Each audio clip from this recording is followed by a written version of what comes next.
নমস্কার, আমি সমরেন্দ্র আদিত্য। আমি এসেছি এখন কালিকাপুর, ছোট্ট একটি গ্রাম, পূর্ব বর্ধমান জেলার। এখানে রাধা মাধবের মন্দির আছে।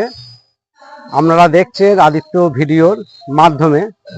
আপনাদের আমি সেই ছবি সব তুলে ধরবো একে একে। এখানে যে মন্দির আছে সেই মন্দিরে আমি এসেছি। এই দেখুন, এখন প্রোগ্রাম চলছে এখানে, সেবা অনুষ্ঠান। তা আপনাদের সামনে আমি তুলে ধরছি কি কি আছে এই প্রোগ্রামে, কিভাবে হচ্ছে, সমস্তটাই ভিডিওর মাধ্যমে। চলুন একটু ঘুরে আসি আমরা। এই হলো কালিকাপুরের রাধা মাধবের মন্দির। এই মন্দিরের ভেতরেই রাধা মাধবের বিগ্রহ আছে, আর ডান পাশে জগন্নাথের ছবি। প্রতি বছরই এই পুজো হয়ে থাকে এখানে। যার যখন পালা থাকে তারা করে এই পুজো। পুজোর আগে যখন ভক্তরা সব আসেন এই মন্দির চত্বরে, তারা নাম সংকীর্তন করতে বেরিয়ে পড়েন গ্রামে গ্রামে। এই গ্রামে ঘুরছেন কালিকাপুর গ্রামে সব ভক্তরা। এরা হরিনাম মহামন্ত্র মানে বিলি করছেন, এবং আপনারা সবাই শ্রবণ করুন হরিনাম মহামন্ত্র। এটা পূর্ব বর্ধমান জেলার কালিকাপুর গ্রাম। এই গ্রামে আসতে গেলে আপনাকে অগ্রদ্বীপ স্টেশন থেকে নেমে টোটোয় করে আপনি বলবেন কালিকাপুর আসবো, তাহলে এই টোটোতে আপনাকে নিয়ে আসবে। এবং আপনি ডাইহাট হয়েও আসতে পারেন, ডাইহাট স্টেশন থেকে নেমে টোটো বা অটোয় করে কালিকাপুর গ্রাম আসতে পারেন।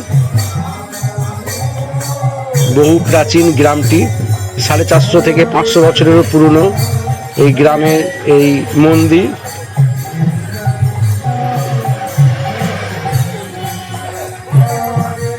আমার ভিডিও দেখছেন আদিত্য ভিডিওর মাধ্যমে। আমি সমরেন্দ্র আদিত্য।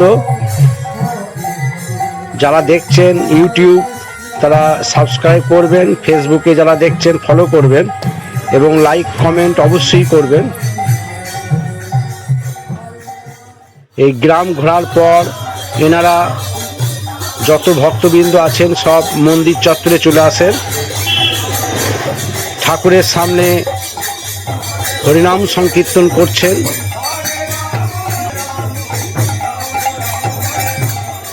সেই ভিডিও আপনাদের সামনে আমি তুলে ধরছি।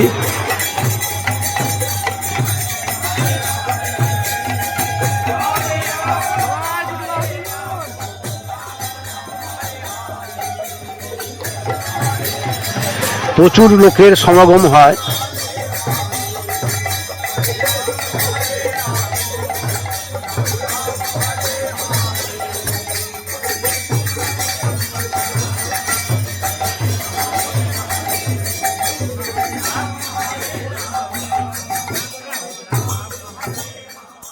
নেচে নেচে দু হাত তুলে বাহু তুলে ভক্তরা হরিনাম করছেন।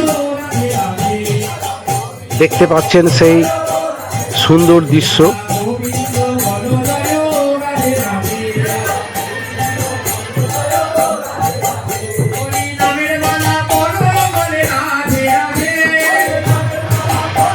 এই রকম প্রেমের নাচ আপনি আর কোথাও দেখতে পাবেন না।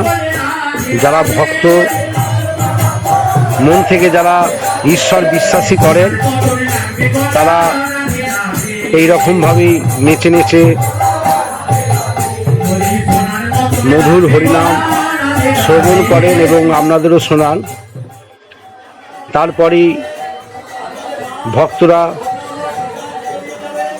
ঠাকুরের প্রসাদ গ্রহণ করার জন্য বসে পড়েন মন্দির চত্বরে। প্রচুর রকমের এখানে আয়োজন হয় রান্নার।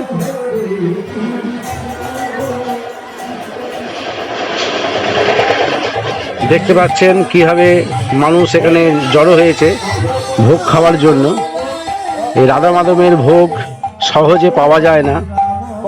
ভাগ্য আপনার যদি সাথ দেয় তবেই আপনি পাবেন এই রাধা মাধবের ভোগ।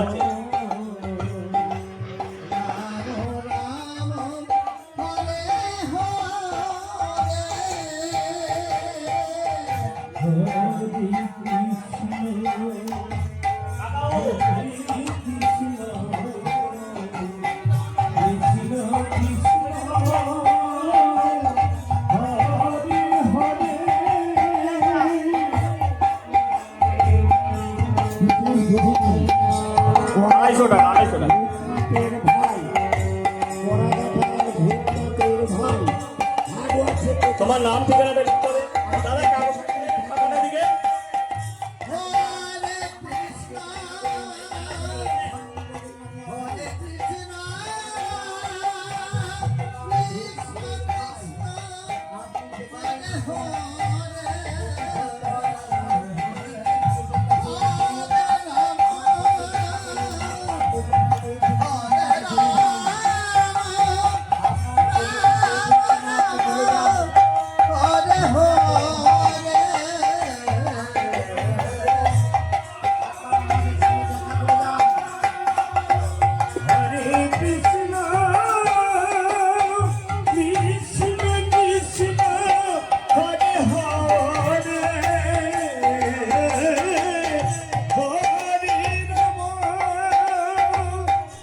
এই মন্দির সংলগ্ন জায়গায় একটি সমাধি মন্দির আছে নন্দদুলাল গোস্বামী ও বরদা দেবীর। সেই মন্দিরও আমি আপনাদের সামনে তুলে ধরলাম। এই নেম প্লেটে এখানে আছে, দেখুন, নন্দদুলাল গোস্বামী বরদা দেবীর সমাধি মন্দির।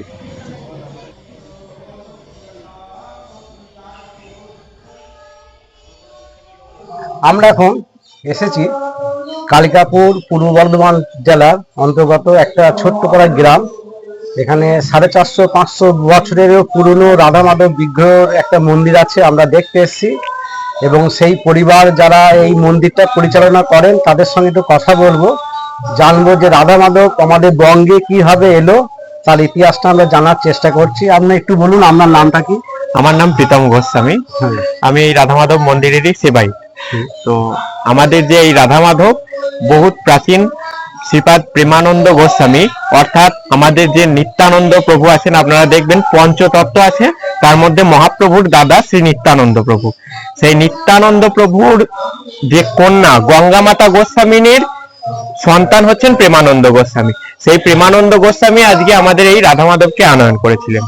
তার একটু পূর্বের ইতিহাস যদি আমরা দেখি, তাহলে আমরা দেখতে পাবো যে রাজা প্রতাপাদিত্য রায়ের কাকা বসন্ত রায় একটি কালী মূর্তি প্রতিষ্ঠা করেন, কিন্তু তিনি রাধা মাধবের বিগ্রহ প্রতিষ্ঠা করার মনস্থির করেন, কিন্তু বিগ্রহ প্রতিষ্ঠা করতে পারেননি। প্রতিষ্ঠা করার পূর্বেই তিনি মারা যান।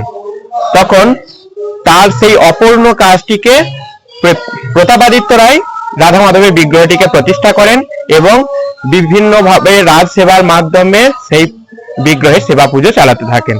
পরবর্তীকালে ঔরঙ্গজেব ছিলেন একজন হিন্দু বিদ্বেষী শাসক। তো সেই ঔরঙ্গজেবের আমলে সমস্ত বিগ্রহকে ধ্বংস করার পরিকল্পনা করা হয়। তার মধ্যে আমাদের এই রাধা মাধবের বিগ্রহটিকেও ধ্বংস করার পরিকল্পনা হয়। কিন্তু ঔরঙ্গজেবের যিনি রাজা ছিলেন, ঔরঙ্গজেবের শাসনের আয়ত্তে যে রাজা ছিলেন, তিনি হচ্ছেন রাজা মানসিংহ। তার বাড়ি জয়পুর ছিল। তিনি হিন্দু হওয়ার জন্য রাধা মাধবের বিগ্রহটিকে নিয়ে জয়পুরে চলে যান। এবার জয়পুরে নিয়ে চলে যান, কিন্তু যে যশোরেশ্বরী কালীটাকে তিনি নিয়ে যেতে পারেননি, কারণ সেটা একদম প্রথিত হয়েছিল। এটা আমাদের শোনা কথা।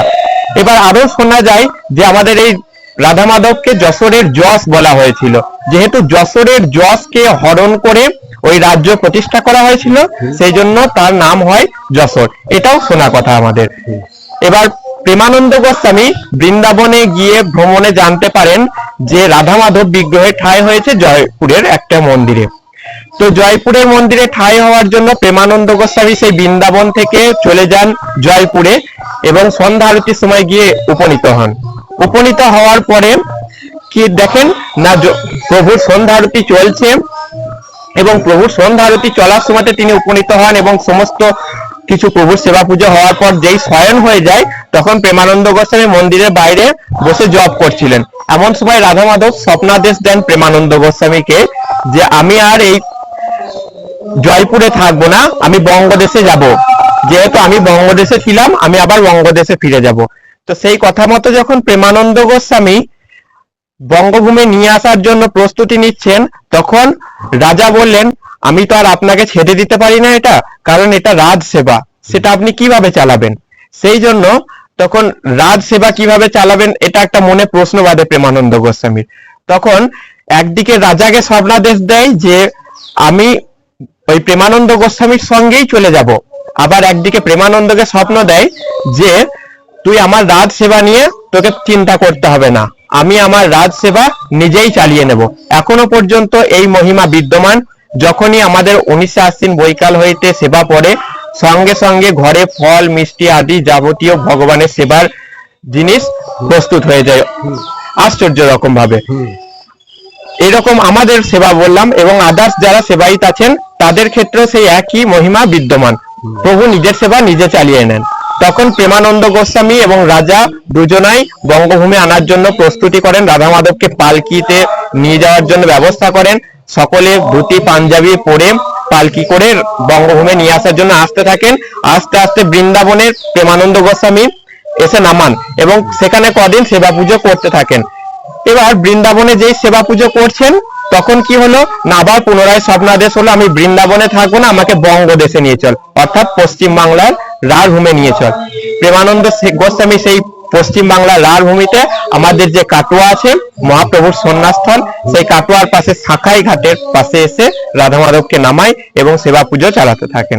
সেখানেই একজন ব্রাহ্মণ ছিলেন, তার উত্তরাধিকার না থাকার কারণে সেই জগন্নাথ দেবকেও আমাদের রাধারানী এবং রাধা মাধবের দক্ষিণ পার্শ্বে অর্থাৎ ডান দিকে প্রতিষ্ঠা করিয়ে সেই সেবা পুজো চালাতে থাকেন প্রেমানন্দ গোস্বামী। এইভাবে বংশধর ধীরে ধীরে চারিদিকে ছড়িয়ে পড়ার কারণে এবং ভক্তগণের অনুরোধে এটাকে চারিদিকে নিয়ে যাওয়ার মাধ্যমে ভ্রাম্যমান বিগ্রহে পরিণত হয় এবং পশ্চিম বাংলার মাটিতে সেবা পুজো চলতে হয়। মানে পশ্চিমবঙ্গের মোটামুটি প্রায় জায়গাতেই রাধা মাধবের বিগ্রহ সব যায় আর কি, মন্দির আছে পশ্চিম বাংলা, গোটা পশ্চিম বাংলাতেই ঘুরে বেড়ানি। তা আপনাদের একটা হাতে একটা আমি বই পেয়েছি, শ্রী শ্রী রাধা মাধব নিত্য সেবা সুধা, এই বইটা কি আপনারা করেছেন? হ্যাঁ, এই বইটিতে আমি যে ইতিহাসটি বর্ণনা করলাম এই বইটিতে আরো সুন্দর করে বিস্তারে লেখা আছে প্রণাম মন্ত্র, ধ্যান মন্ত্র এবং আমাদের এই যে কালিকাপুর মন্দিরের কিছু অলৌকিক বিষয়বস্তু, আরো অনেক কিছু জানবার বিষয় আছে।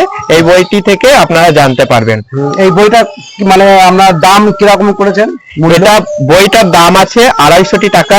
এবার আমাদের সঙ্গে ডাইরেক্ট কন্ট্যাক্ট করে আসলে যদি কেউ ওই ভক্তের অনুগামী হয় আমরা শুধু প্রিন্টিং রেটে তাকে ছেড়ে দেবো বইটাকে। বেশ, তাহলে এই যে আপনাদের এই মন্দির থেকে যে এই রাধা মাধব আপনাদের পালা শেষ হয়েছে, এরপর আপনাদের তো আরো সব পালা আছে। হ্যাঁ, রাধা মাধবের এখান থেকে চলে যাওয়ার পর আমাদের আরো আছে গাজীপুর, তারপরে আপনার কাঁদরা এবং অন্যান্য পাতাইহাট। আমাদের ওই ডান হাতের পাতাইহাটে একটা, ডান হাটে পাতাইহাট, এমনকি ডাই হাটেও যায়। চারিদিকে ঘুরে বেড়ায় ঠাকুর ভ্রাম্যমান বিগ্রহ। তার মানে ওই কবে কবে যায় সবারই সব ডিটেলস এখানে সবের মধ্যে দেওয়া আছে। তাহলে বন্ধুগণ, আপনারা যারা এই আরো বিস্তারিত জানতে চান এই বইটা সংগ্রহ করবেন এনাদের কাছে। আমি এনাদের ফোনে যে হোয়াটসঅ্যাপ আছে আমি বলবো, আপনি একটু বলে দিন হোয়াটসঅ্যাপটা আপনাদের। আমাদের হোয়াটসঅ্যাপ নাম্বার হচ্ছে 9775537394। এই নাম্বারে হোয়াটসঅ্যাপেও লিখতে পারেন, ফোন করতে পারেন। এই নাম্বারের মাধ্যমে আপনারা এই বইটি পেয়ে যাবেন। বেশ, ঠিক আছে, অসংখ্য ধন্যবাদ আপনাকে অনেক কিছু জানতে পেরে।